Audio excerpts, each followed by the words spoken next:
तुम्हाला असं कधी वाटलंय का, की आपलं आयुष्य फक्त आणि फक्त आपण केलेल्या चॉईसेसवर अवलंबून आहे? ते खरं आहे.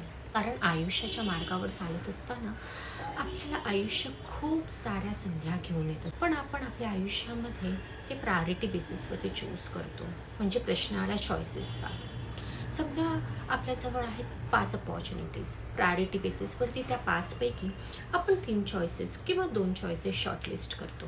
आता जेव्हा 2 चॉईसेस आपण शॉर्टलिस्ट केल्या आहेत, तेव्हा आपल्याला एक गोष्ट विसरून नाही चालणार, ती म्हणजे आपल्या प्रत्येक चॉईस बरोबर येते ती अपॉर्च्युनिटी कॉस्ट. म्हणजे तुम्ही जर एक गोष्ट चूज केली तर दुसरी ऑटोमॅटिकली मागे पडते.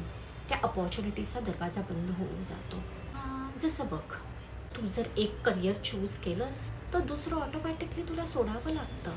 एक व्यक्ती चूज केला तर दुसरे सगळे ऑप्शन्स तुला नील ऑफ करावे लागतात. खरी गोष्ट काय माहीत आहे, तू जे दार उघडलंस ना, हे उघडताच दुसरं दार तुझं राहिलंच नाही.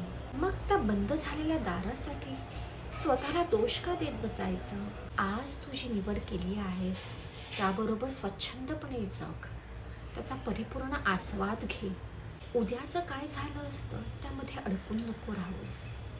ते फक्त तुझं आजचं जगणं खराब करतं. कारण बघ, पश्चाताप एवढा महाग आहे की दुसरी कुठलीच संधी त्याची किंमत भरून काढू शकत नाही. म्हणून पहिल्या चॉईस बरोबर बस, डीप ब्रीथ घे, तुझ्या निवडीवरती पूर्ण विश्वास ठेव आणि परत मागे वळून पाहू नकोस.